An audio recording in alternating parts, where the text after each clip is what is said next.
Bendito sea el Señor. Puede usted tomar su asiento, póngase cómodo. Vamos a nuestra enseñanza. ¿Tiene papel y lápiz? Yo quiero comenzar con una pequeña historia.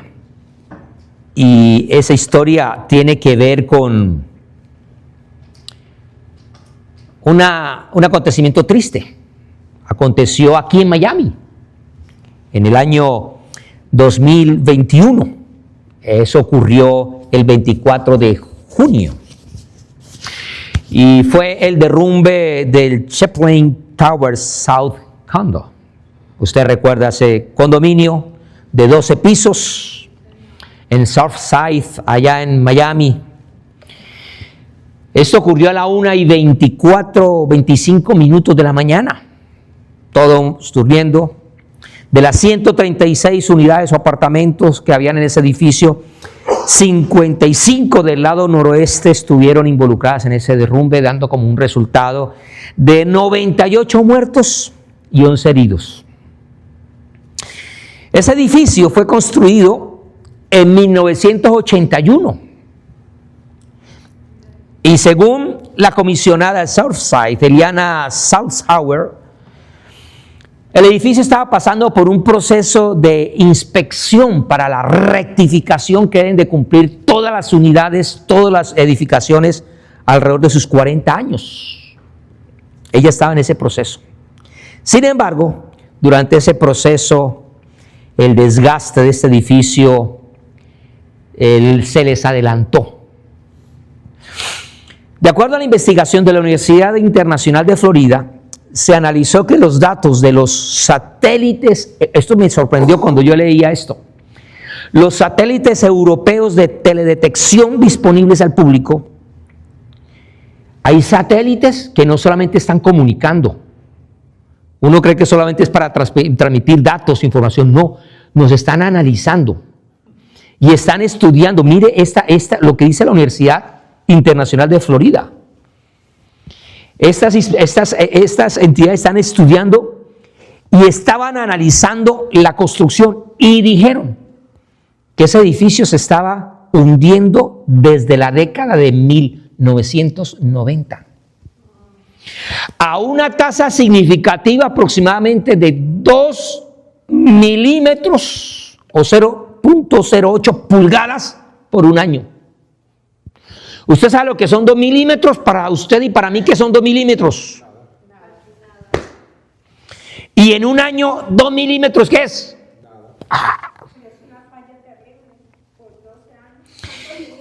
En el año 2018, una firma que se llama Moravito Consultants, ellos después evidenciaron una falla mayor en la construcción del deck de la piscina, por lo que la impermeabilización no estaba nada inclinada. Y entonces el agua que se acumulaba allí sobre la impermeabilización se empezaba a evaporar. Y a lo largo de los años, las losas de hormigón debajo de esa plataforma de esa piscina habían sido dañadas. Entonces mire la suma, la preocupación que dice Claudita, los 2 milímetros desde el 1990, más la acumulación de esa agua evaporada por causa de la piscina. Mire la catástrofe que trajo. ¿Por qué comienzo con esta terrible noticia que recordamos? Porque estamos hablando de fundamentos antes que alturas. Necesito avanzar. ¿Tiene su Biblia? Ábrala, por favor, en el Evangelio de Mateo. Evangelio según San Mateo. Y vamos a ir en medio del discurso de nuestro Señor Jesús, en el Sermón del Monte, donde dio una gran cantidad de enseñanzas. Vamos al capítulo 7 de Mateo, capítulo 7. Y vamos a leer solamente del versículo 24 al versículo 27.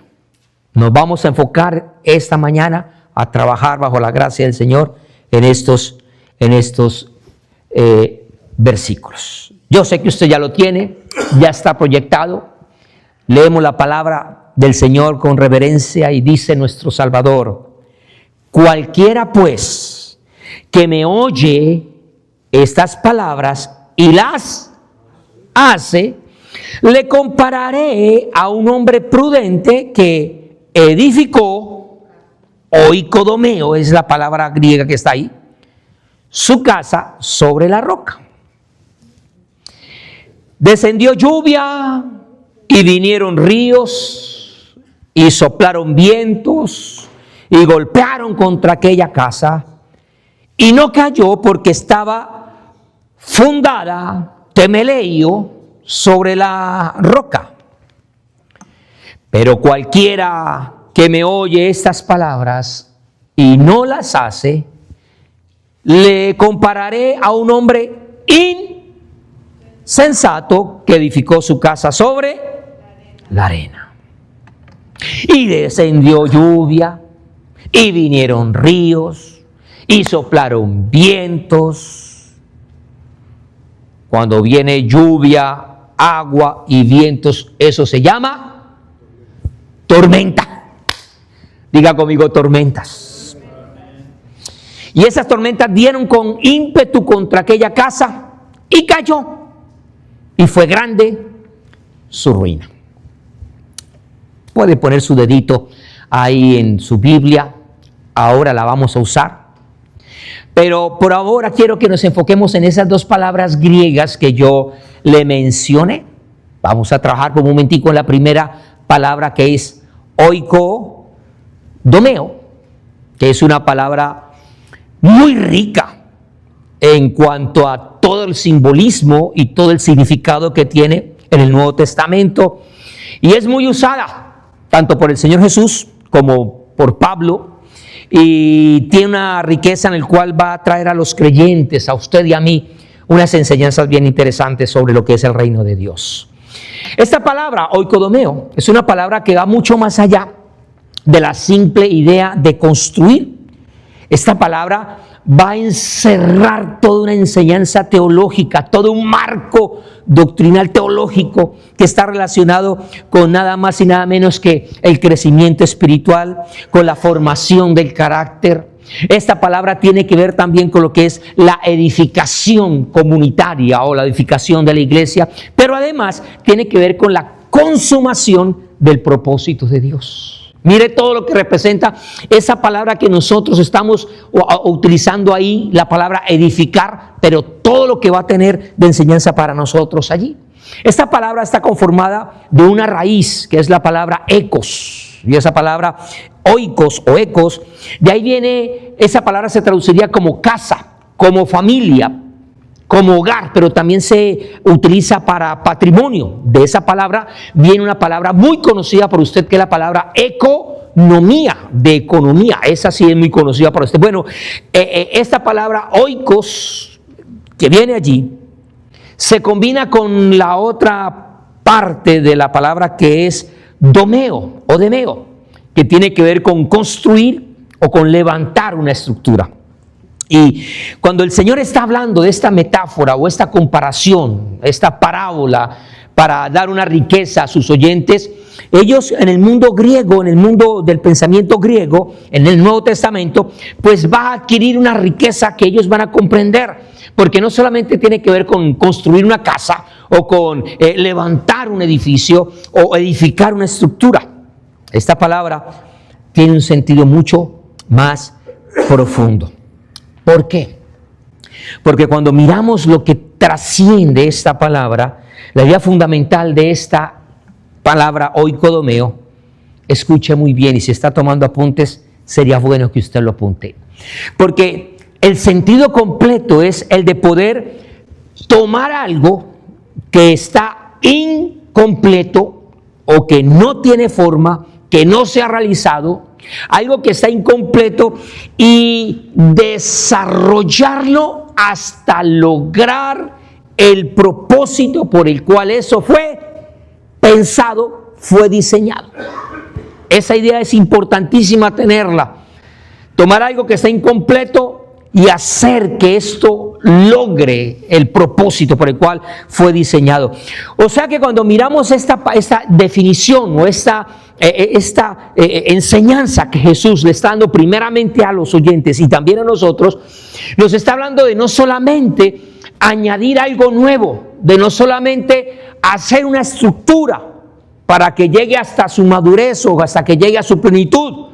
Quisiera llamar su atención, y ojo con esto, porque no es solamente añadir por añadir, no es solamente hacer por hacer, no es solamente construir por construir, no es solamente poner piedra sobre piedra o ladrillo sobre ladrillo. Esto va mucho más allá, no es hacer las cosas por hacerlas. Diga conmigo, no hay que hacer las cosas solo por hacerlas. Si el objetivo, por ejemplo, sería vestirse, yo estoy muy seguro que usted se pone un zapato que trata de hacer par o la pareja del otro. Usted no se pone uno de un tacón y un zapato deportivo en el otro pie. No se pone, bueno, a veces dice ya por ahí alguien, ahí sí yo no sé. Ponerse un zapato rojo, el otro verde, y se pone unos pantalones cafés, y se pone una camisa morada con pepas blancas, y encima una chaqueta de flores, de todos los... Pero hay gente que, yo estoy tratando de bromear con eso, pero hay gente que es así. Hay gente que dice, no importa, hay que hacer las cosas, hay que hacerlas. No importa cómo, pero las hacen. Y no, la idea no es hacer las cosas por hacerlas. Hay gente que dice, no, si hablamos de casa, no, pues construyamos un techito y un ranchito, la idea es tener dónde meterle la cabeza. No, eso es ser mediocre, eso es ser facilista. La idea es hacer las cosas y hacerlas bien. Hay gente que hace muchas cosas por salir del paso. Hay gente que prepara cualquier comida y por hacer así, no, por lo que salga, no. No es así. Esta idea que estamos hablando de eucodomeo tiene que ver con hacer las cosas con excelencia. Porque cuando uno coloca una cosa sobre otra cosa, eso no es edificar, eso es amontonar. Y entonces cuando estoy hablando de este tema de eucodomeo, esa no es la idea de edificar. Es la idea de construir algo, de hacer algo que puede ser nuevo, de añadir algo nuevo, algo diferente, para que eso que se está edificando, para eso que se está construyendo, sea maduro y alcance a desarrollar el propósito por el cual el diseñador o el creador tuvo en su mente. Y esto en economía tiene un nombre. El poder lograr desarrollar eso se llama efectividad. Diga conmigo efectividad. No se me aburra con esta parte de la enseñanza, pero necesito dejarle muy claro este pensamiento, porque aquí va a partir el resto de la enseñanza para poder comprender todo lo que quiero decirle. Cuando hablamos en términos de economía y de gestión, cuando una propuesta o un diseño cumple con el objetivo previsto, con el target, eso se llama eficacia. La persona fue eficaz. Eso significa que acertó. Eso significa que lo que quería lograr, lo logró. Eso significa que acertó en el blanco. ¿Se acuerda la imagen del blanco? Para que usted empiece a unir toda esa enseñanza de dónde es que vamos y por dónde es que vamos. Cuando acertó, eso fue que la persona fue eficaz. Sin embargo, si además de acertar, de lograr el objetivo, si además de eso optimizó sus recursos, optimizó el tiempo, lo hizo con los mejores materiales, lo hizo con mejor recurso financiero, evitó los desperdicios, no solamente esa persona fue eficaz, esa persona fue eficiente. Entonces, por eso ya piense usted, recuerda el ejemplo del vestir, no es solamente el vestirse por vestirse. Las cosas no se hacen por hacerlas.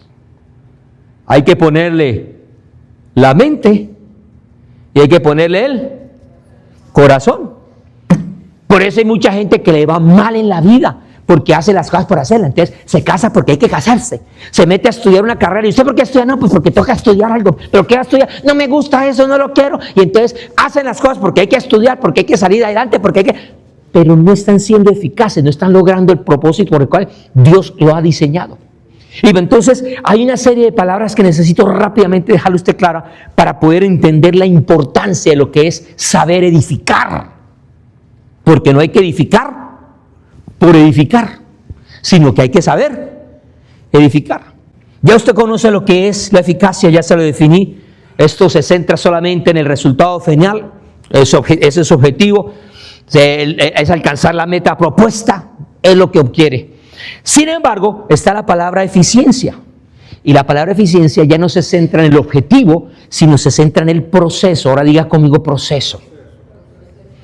Y entonces aquí es donde yo veo que usted y yo, si el objetivo del Señor es que nosotros volvamos al Señor, para eso se necesita un proceso. Vuelve y diga proceso. Por eso usted está aquí, por eso usted está con un hogar, por eso está con una familia, por eso usted sonríe, por eso usted llora, por eso usted a un día le sale sol, por eso al otro día le sale lluvia, porque hay un proceso. Y no solamente hay que obtener también lo que es la eficiencia, sino que hay otro elemento importante en la economía y en la gestión que se llama utilidad. ¿Y qué es la utilidad? Es que al final ese objetivo no solamente se haga y se haga en el proceso correcto, sino que al final pueda servir, pueda ser útil, que dé un beneficio. Por eso hay mucha gente que llega y dice, no, voy a construir una casa y la construye, pero nunca la usa. Pregunto, ¿pudo haber sido efectivo? Sí. ¿Pudo haber optimizado recursos? Sí. Pero si no la disfruta, ¿para qué? ¿Le es útil la casa? ¿Para qué 5 carros si solamente utilizar uno? ¿Para qué 40 pares de zapatos si solamente utilizar 2? ¿Para qué tanta la nevera tan llena si al final no va a disfrutar todo lo que hace y se le daña la comida? ¿Para qué? Ya entonces estamos saliendo de la economía y nos estamos metiendo a nuestro rancho, a nuestra casa. Pero hay una palabra que es la que más me apunta, que es la que el Señor apunta con esta palabra de oikodomeo, que es efectividad. ¿Y sabe qué es efectividad? Es el equilibrio perfecto. Diga conmigo equilibrio perfecto. ¿Se acuerda usted de la imagen de Amós con la plomada y el muro? ¿Se acuerda? Entonces aquí la persona es efectiva cuando logra ser eficaz, cuando ha logrado ser, además de eso, eficiente, y además de eso, disfruta de la utilidad de lo que está desarrollando. Llámese casa, llámese hogar, llámese familia, llámese hijos, llámese profesión, llámese vida cristiana.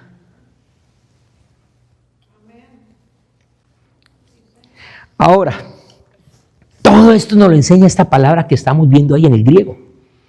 Esa palabra oikodomeo me habla de 6 cosas. Se las voy a mencionar rápidamente para que usted, si puede escribirlas rápido, sería genial. Porque oikodomeo me habla a mí de formación espiritual. Oikodomeo a mí me habla también de madurez cristiana.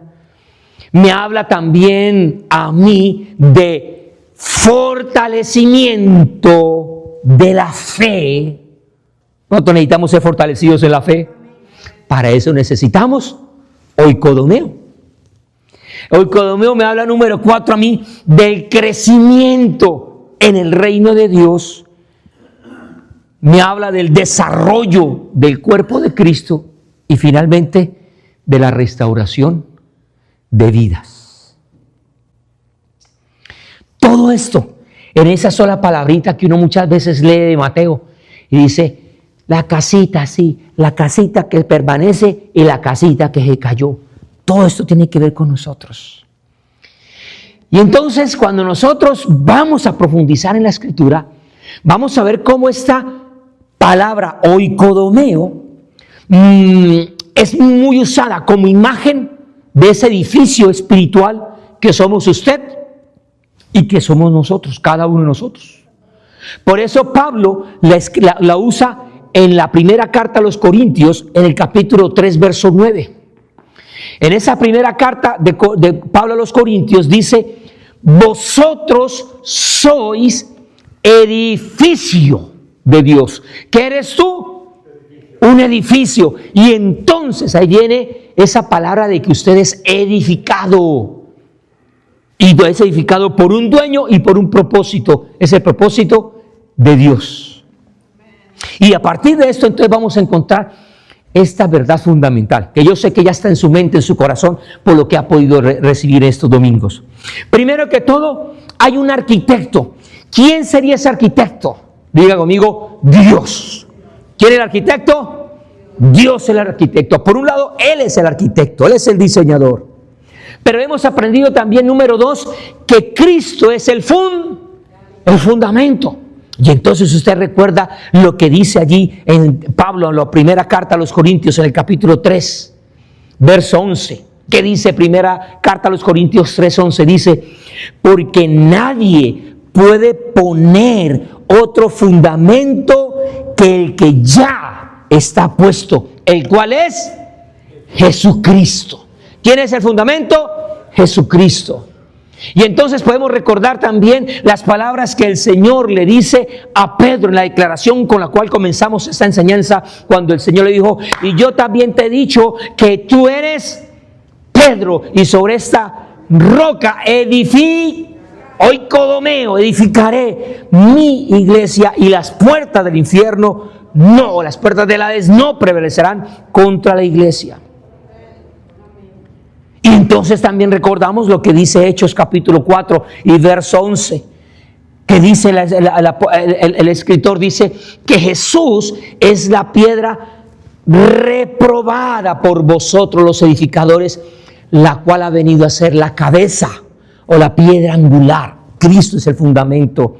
Cristo es la roca espiritual. Primera carta a los Corintios capítulo 10 verso 4 dice, y todos bebieron la misma bebida espiritual, porque bebían de la roca espiritual, que el cual es Jesucristo.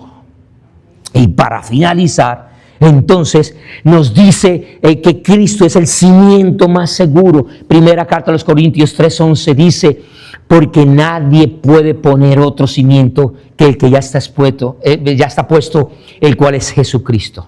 Entonces tenemos un arquitecto, ¿quién es? Un diseñador, ¿quién es? Tenemos sus fundamentos, ¿quién es? Y además tenemos unas piedras vivas, que ¿quiénes son? La iglesia, las piedras vivas. Pero también tenemos un Espíritu Santo, que es el que realiza la obra de construcción. Vuelva y repita conmigo, por favor, proceso.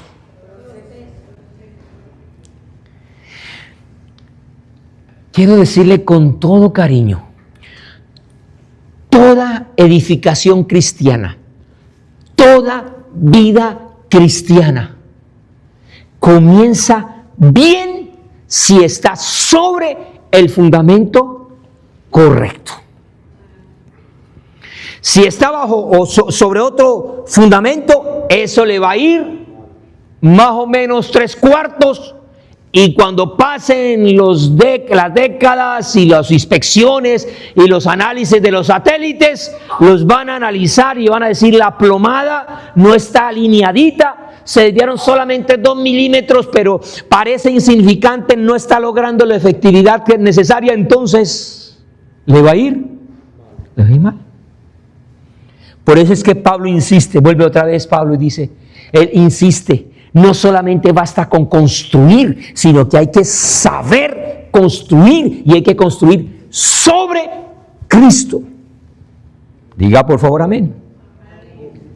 Así que esta palabra oikodomeo me habla a mí de un proceso continuo de construcción sobre ese fundamento. Pero hay otra palabra que nosotros tenemos ahí en esos versos, y es la palabra temeleio, que es la palabra que se usa ahí, el Señor hablando dice que está fundada. Esta palabra proviene de un sustantivo temeleios, que significa nada más y nada menos 4 cosas. Número 1, fundamento. Número 2, cimiento. Número 3, base estructural. Y número 4, una piedra fundacional.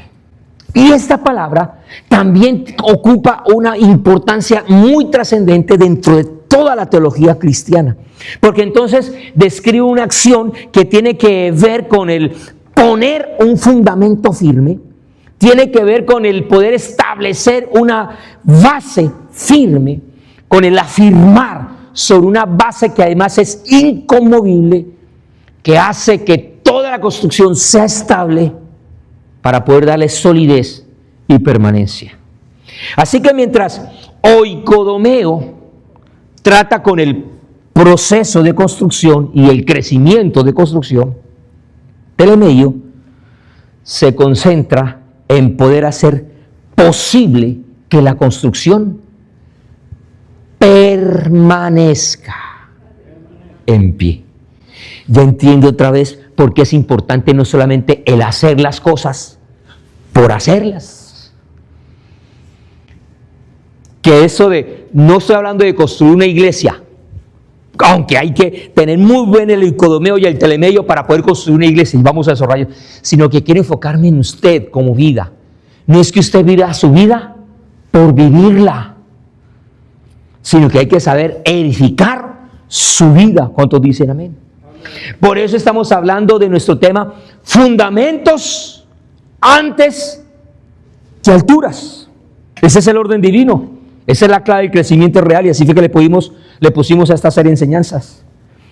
Podríamos decir entonces que no puede haber una sólida, una verdadera, una duradera y una efectiva oikodomeo, edificación, sin una sabia, sólida, permanente y real telemeio, fundamentación. Son principios. Por eso antes de levantar un edificio hay que saber y asegurar sus cimientos. Si yo necesito avanzar en el tiempo, yo tengo que poder empezar a sintetizar estas dos palabras para avanzar y decirle que el oikodomeo responde a una pregunta. ¿Cuál pregunta?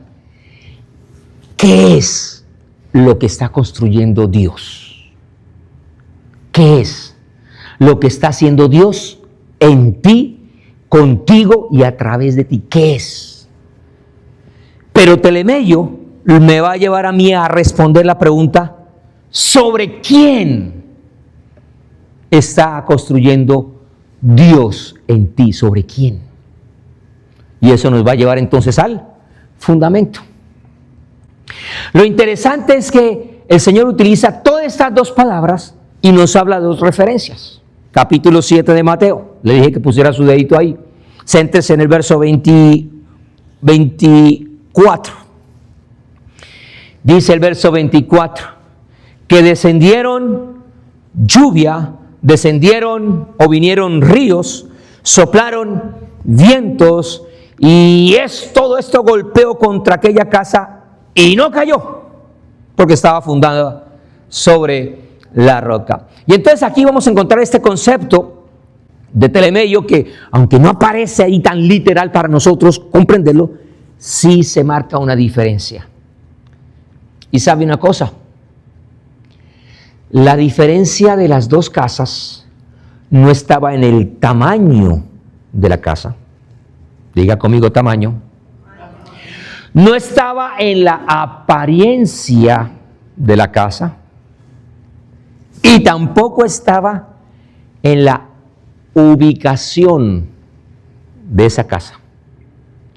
La diferencia de esas dos casas era en el fundamento. Y entonces ahí lo que el Señor empieza a enseñarnos es una verdad trascendente que hay que escribir con letras mayúsculas. Porque lo que determina la permanencia en la vida y de una vida no es lo que se ve arriba, sino lo que está enterrado abajo. No es lo que usted y yo muchas veces vemos, porque lo que vemos puede ser manipulado. Lo que vemos muchas veces no es lo real. Yo no sé si usted ha sido engañado con esas dinámicas que se llaman ilusiones ópticas. Dígale a la persona que está a su lado, que está, mire los ojos, dígale, esos ojitos lindos que tienes, dígale, esos ojitos lindos que tienes pueden ser engañados. Dicen las abuelas, yo no sé si en sus países decían, pero por lo menos en mi país las abuelas dicen, no todo lo que brilla es oro. Hay otro que dice por ahí, las apariencias engañan. Así que usted no crea todo lo que ve, y menos por esas redes sociales, y menos ahora que está una cosa que se llama la inteligencia, que es artificial. Yo a muchos jóvenes, cuando trabajaba con los jóvenes, a mis hijas desde niña les decía, miren, no crean todo lo que ven en la televisión, porque en las pantallas hasta Superman vuela. Pero hay gente que le cree más a lo que ve en las pantallas y se dejan engañar. Por eso el Señor nos da una enseñanza y nos dice a nosotros no vivimos por lo que, no vivimos por vista, sino por lo que no se ve. Si empezamos a entender el proyecto, la enseñanza tan profunda que el Señor está diciendo, no se dejen de llevar por apariencias. Cuando miro el fundamento y miro la importancia de ese fundamento, de Cristo como fundamento, entonces Pablo se va a dedicar a descifrar o a profundizar un poquito más.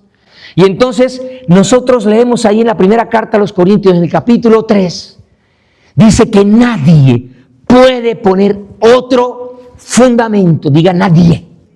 ¿Quién? Nadie. Mire, esa palabra nadie viene del griego nadie. Nadie puede poner otro fundamento que el que ya está. Ya está. ¿Y ese fundamento quién es? Cuando yo miro esto, me voy a encontrar con una verdad que a mí me provoca ayudarles a entender. Es el entender que no solamente Cristo es un fundamento, sino que Cristo es la base, la permanencia y el edificio mismo. No es solamente menospreciar, mirar, o es solamente que ahí está Él, no, sino la razón, el propósito, la importancia y la trascendencia de lo que Él es para cada uno de nosotros. Mire, todo lo demás que nosotros hagamos, si hablamos de la iglesia, si levantamos ministerios, si hacemos actividades, incluso predicaciones, enseñanzas, hagamos grupos en las casas, lo que hagamos, la actividad que sea, levantemos liderazgo, nombremos a hombres y mujeres en ciertas dependencias, en ciertas áreas. Si todo eso lo que hacemos, levantamos una estructura, si Cristo no es la razón para que todo esto descanse, estamos edificando por edificar. Por eso es importante entender que cuando el fundamento es incorrecto, la construcción inevitablemente, tarde o temprano, va a colapsar. Esa es la importancia de Cristo como fundamento. Pero no solamente hablamos de la importancia de Cristo, sino que vamos a mirar cómo ese fundamento, ese telemello, nos muestra y nos revela lo que es el amor de Dios. Y entonces cuando nosotros leemos la carta a los Efesios, en el capítulo 3, en el verso 17, dice una razón por la cual Pablo está escribiendo. Y esa razón es ¿para qué? Para que habite Cristo por la fe en vuestros corazones. O sea que no solamente es que Cristo sea el fundamento, sino que Cristo permanezca, habita, gobierne, se manifieste, actúe, se desarrolle para que Él sea el amo y Señor en nuestros corazones. Y esa palabra corazón no tiene que ver con sentimientos. La palabra corazón tiene que ver ahí con la raíz, con la base, con el centro, con el epicentro de todo lo que es nuestra vida. Ahí es donde debe habitar nuestro Señor y nuestro Salvador. No en los labios para decirlo solamente, no en la mente para creerlo solamente, sino para dejarlo que todo nuestro ser, toda nuestra vida, no solamente esté cimentada o fundada sobre Cristo, sino para que Él pueda desarrollar todo lo que Él quiere hacer en nosotros, cimentados en amor. Esa palabra cimentados que usted lee ahí es la palabra telemeio.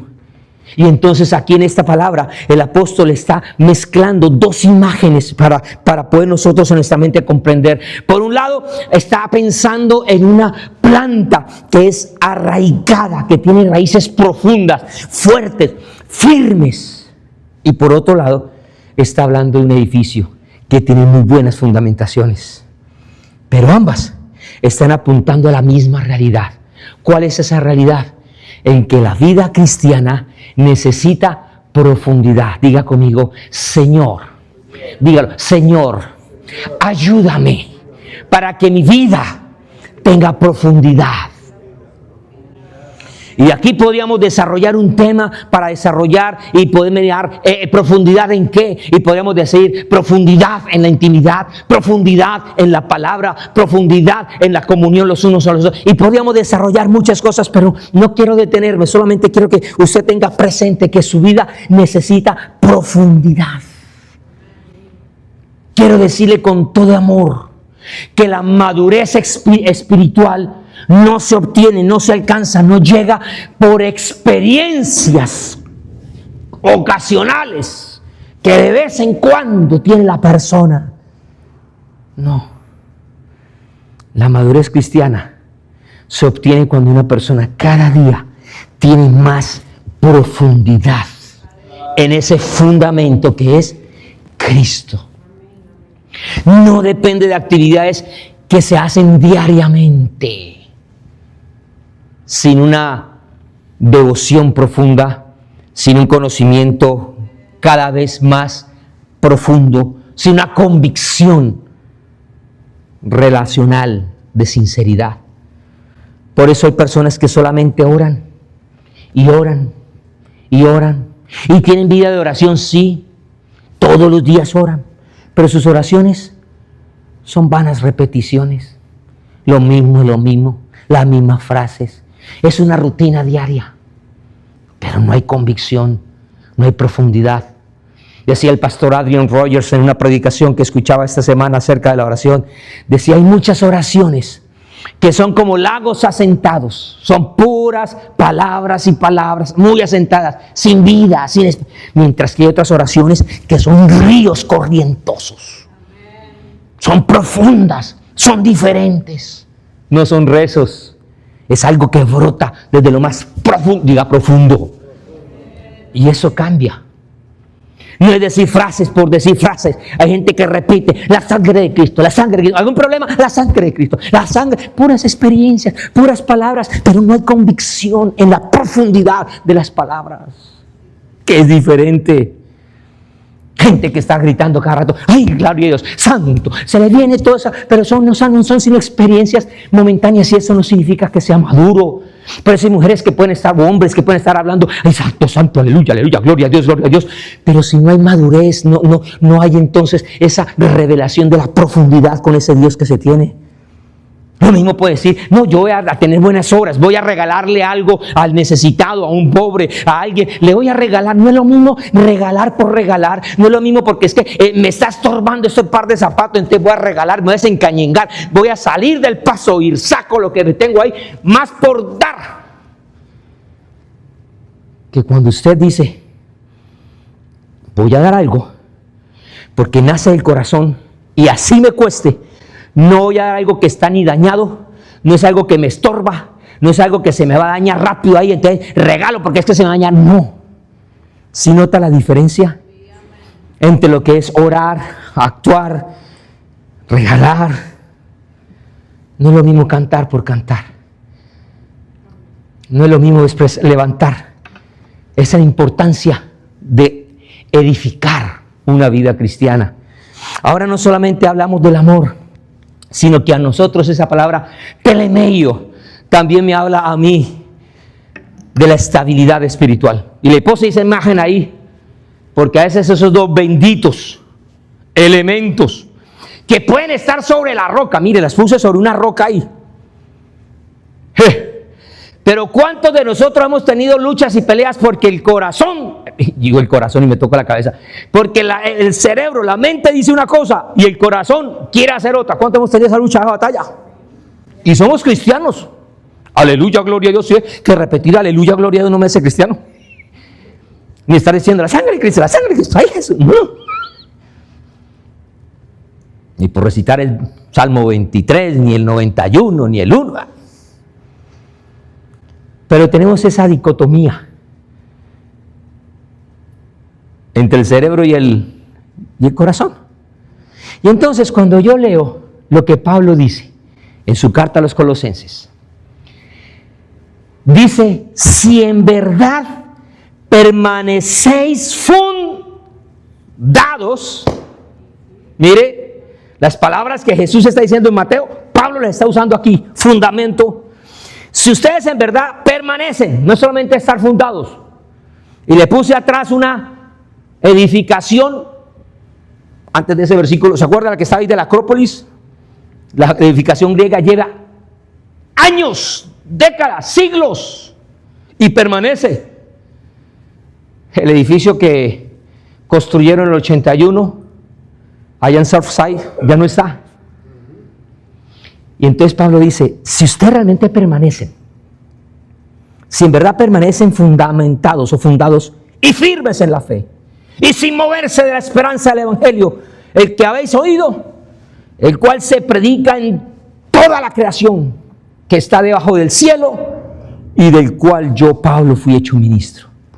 Diga conmigo: mi edificación me da estabilidad espiritual. Mire, Pablo, ¿por qué escribe estas frases a la iglesia de Colosas? Esa iglesia estaba siendo fuertemente atacada, estaba siendo fuertemente criticada, rechazada. Era una iglesia que estaba recibiendo muy fuertes falsas doctrinas, falsas enseñanzas. Había una presión cultural muy fuerte que estaba viviendo esa región allí. Era una región que además estaba sufriendo, una iglesia que estaba sufriendo mucha persecución. Los estaban asesinando por causa de su fe. Pablo entonces les escribe a un grupo de personas que están siendo bombardeados por una gran cantidad de filosofías que eran contrarias a la fe que ellos habían recibido.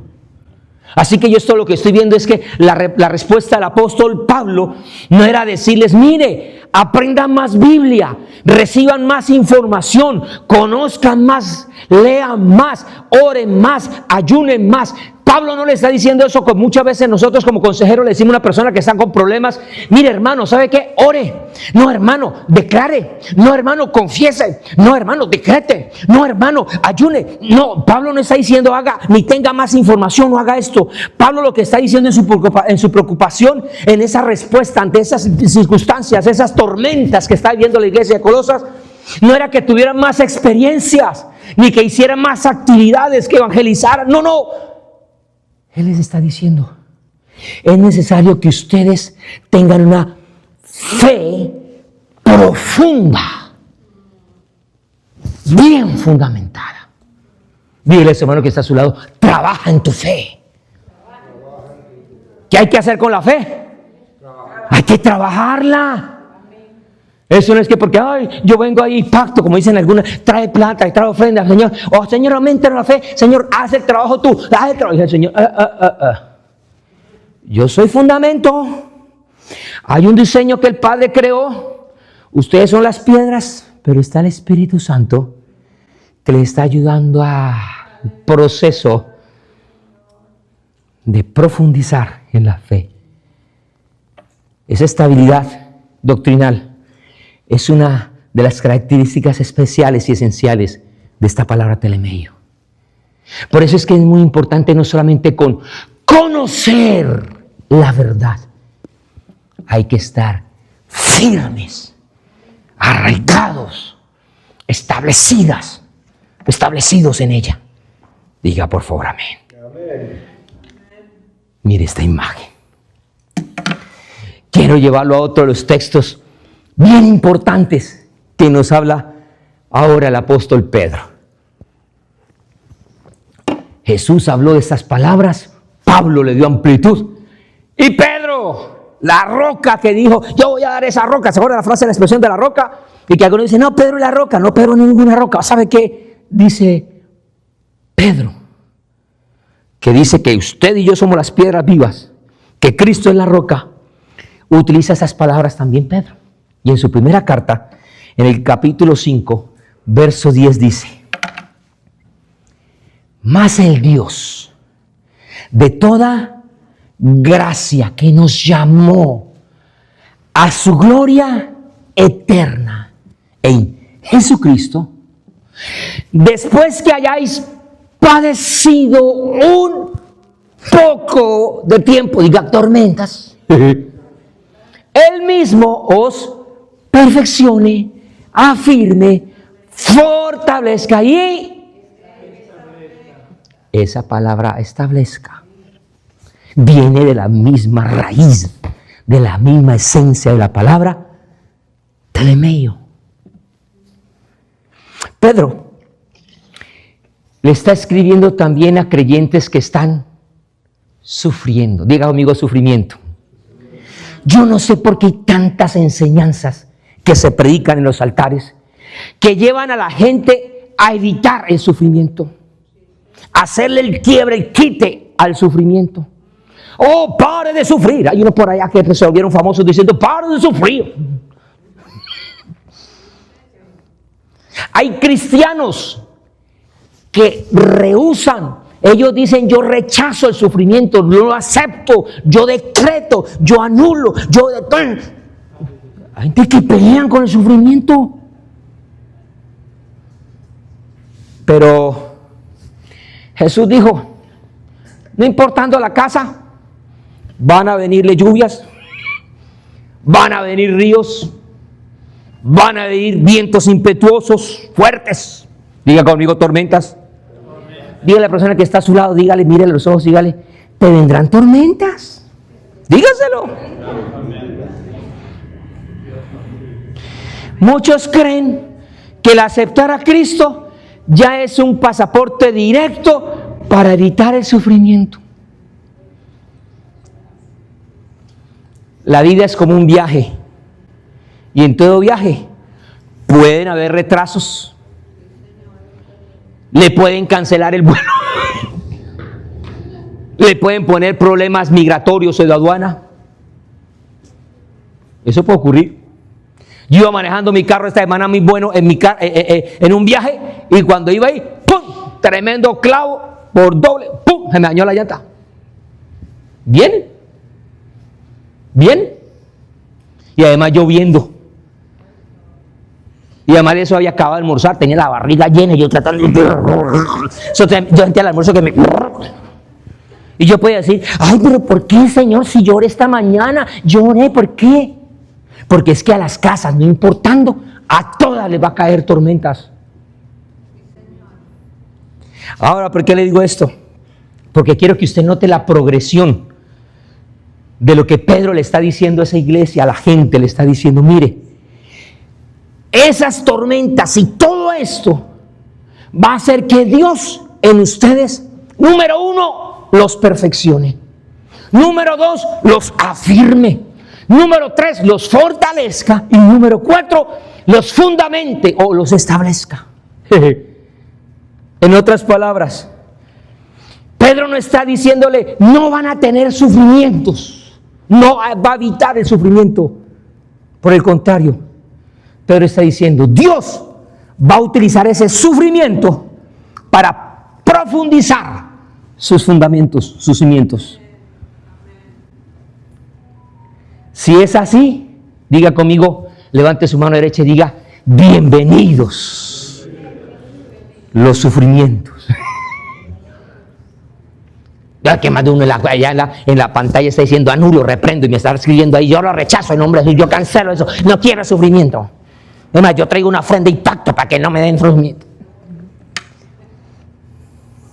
¿Listos para terminar? Déjenme decir un par de cositas más.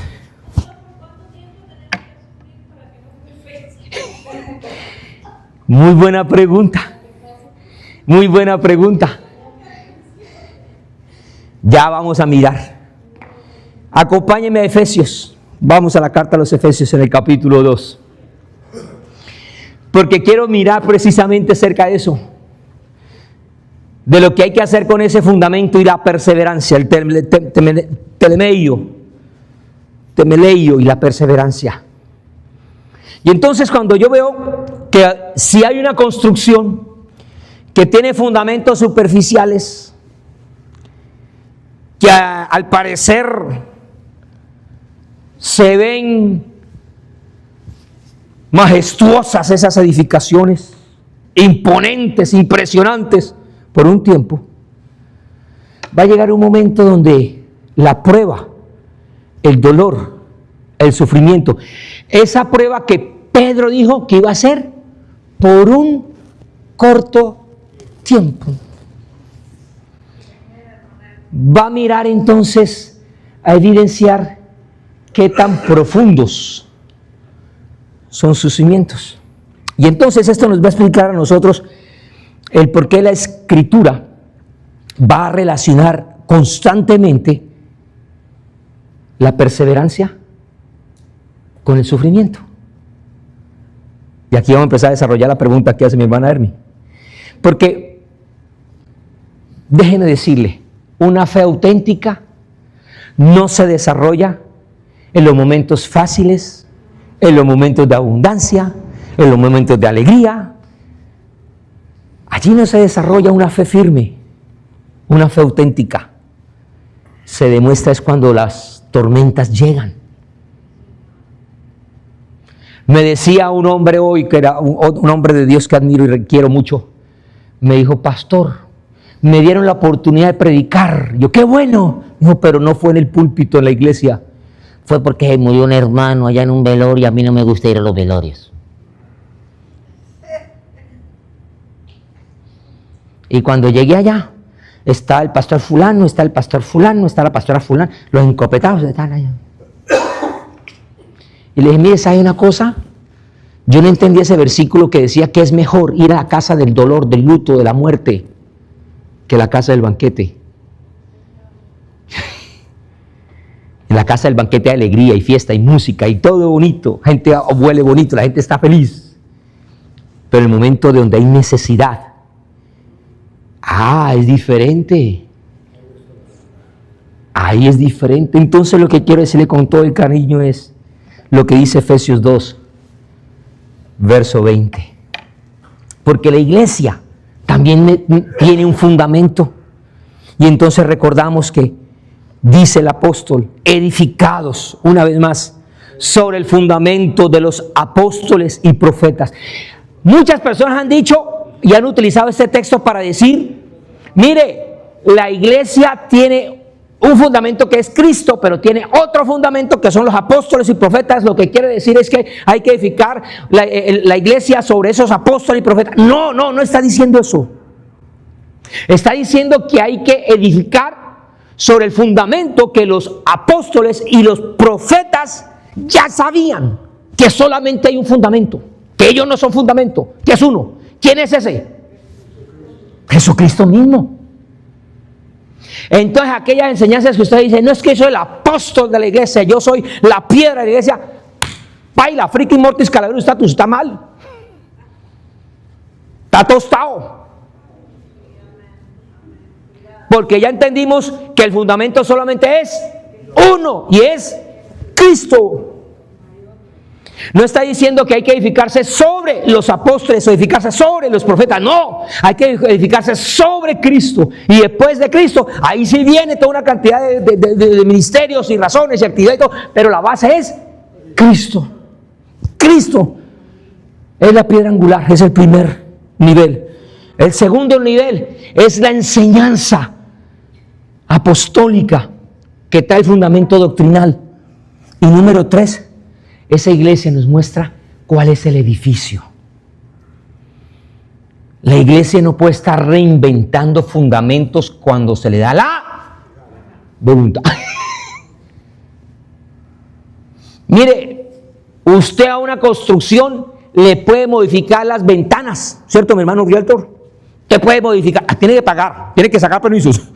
Le puede cambiar una puerta. Usted puede hacer una que otra modificación, le puede cambiar la pintura. Usted puede cambiar los muebles, puede mover la cocina, lo que quiera. Pero usted no puede tocar ni mover. Si los va a mover, le toca destruir todo y empezar a trabajar en algo nuevo.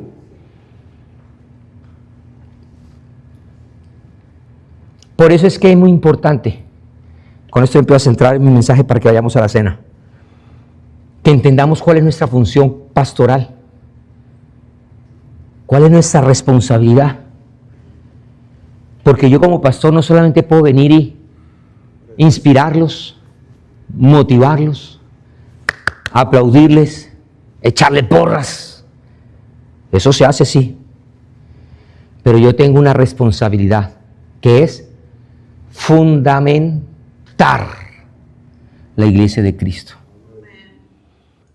Por eso todo pastor necesitaría trabajar para que sus sermones, sus predicaciones fueran una fuente de una riqueza inagotable bíblica que busque, número uno, fundamentar convicciones. Diga conmigo, convicción. ¿Qué es la fe? Certeza y convicción. Fundamentar convicciones. Todo mi sermón, toda predicación debe además fundamentar la identidad de la iglesia. Además debe fundamentar la doctrina.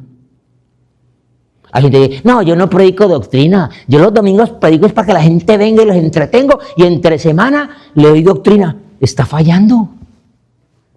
En cada momento hay que enseñar buena doctrina. Y número 4, fundamentar esperanza. Muchas personas quieren el crecimiento rápido, alturas, pero Dios trabaja primero en profundidades. Hay una frase que Claudia me dice cada rato, y yo sé que viene de Dios, y yo soy muy consciente de ello. Ella me dice, Daniel, el crecimiento de la iglesia, en el crecimiento de la iglesia Dios te está tratando a ti. Y yo siempre te respondo, y a ti también, y a cada uno de nosotros. Él está tratando, Él está trabajando. Cuando yo salí de Bogotá, usted no me va a escuchar muy rara vez contar testimonios míos, ¿cierto? Usted casi no me ha visto contar experiencias. No me gusta contar mucho eso, prefiero predicar. Pero voy a contar algo que me pasó en el año 95. Dios me empieza a usar de una manera impresionante en Cali. Y Dios empieza a usar mi vida, a hacer unos milagros impresionantes. Y usaba mi vida, yo me quedaba aterrado de todo lo que hacía Dios cuando estábamos en la iglesia en Cali. Cuando sale el llamado que íbamos a ir a Bogotá, yo de necio, porque a veces uno es necio con el Señor, me dice, Señor, si tú quieres esto conmigo, si tú quieres hacer conmigo esto, entonces demuéstrame. ¿Cuántos desafíos que nos muestre, que nos confirme, que nos hable? ¿Usted ha pedido señales a Dios? Evidénciame. Yo sí. Señor, muéstrame entonces que tú sí estás conmigo. El domingo, en un culto de sanidad y milagros en nuestra iglesia, eran 7 cultos en Cali. Y cada uno de los cultos sobrepasaba las 3,000 personas, cada uno de los 7 servicios. Ya se imaginará la dimensión de la iglesia. Cuando hacen el llamado para ministrar por los enfermos, que los llaman al frente, no, ya escogían a ciertos ministros para ir a orar. Cuando yo empiezo a orar por la gente, me meto entre la gente empecía a caer y caer y caer y caer. Y la persona que le imponía las manos, la gente caía y caía y caía. El hecho está que cuando ya se termina el tiempo de la administración, yo voy a voltear a mirar. A mí me ha tocado pasar por entre las personas, cuerpo por cuerpo, pero por donde yo pasé, toda la gente se cayó, toda. Yo quedé en medio de tanta gente. Y a los otros obreros casi no se les cayó la gente. Y yo dije, wow, Dios, ¿cómo me estás usando? Cuando vaya para Bogotá, eso va a ser. La iglesia va a crecer rápido. La gente va a venir, de eso va a haber milagros, señales. Y empezamos la iglesia en Bogotá, 12 personas. Los primeros meses, los primeros años no crecía mucho. 20, 25, 30, ¿verdad, amor? Fue muy fuerte, muy duro, sufrimos mucho. Y un día le dije yo al Señor, Señor, ¿qué estoy haciendo mal? Si tú me dijiste y me mostraste que me ibas a usar, si en Cali yo me ponía las manos, la gente caía, si en Cali yo oraba por la gente y milagros ocurrían. Después le cuento otros milagros y todo. ¿Por qué la iglesia no crece? ¿Por qué estamos como estamos? Y en esos tiempos de quietud con el Señor, en uno de mis devocionales, escucho al Señor hablar y decir, Daniel, si te uso como te usaba en Cali, la gente va a venir a esta iglesia por ti y no por mí. Póngase de pie, por favor. Amén.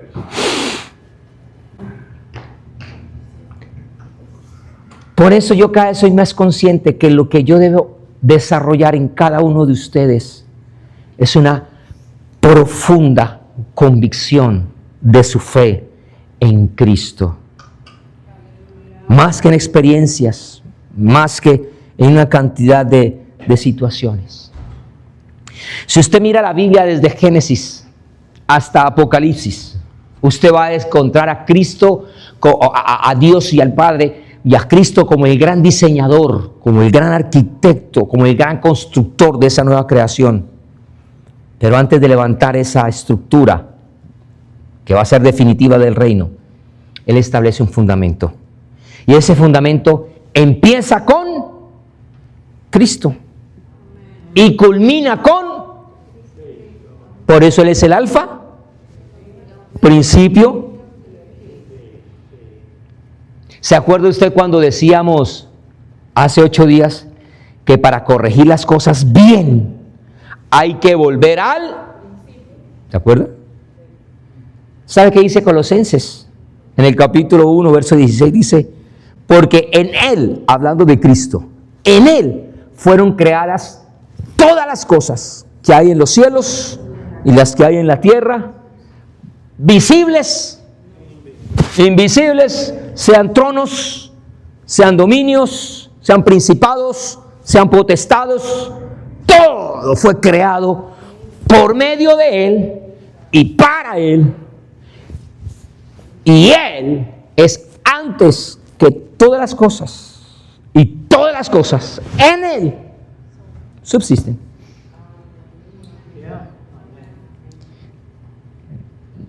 La importancia de Cristo como fundamento en nuestras vidas.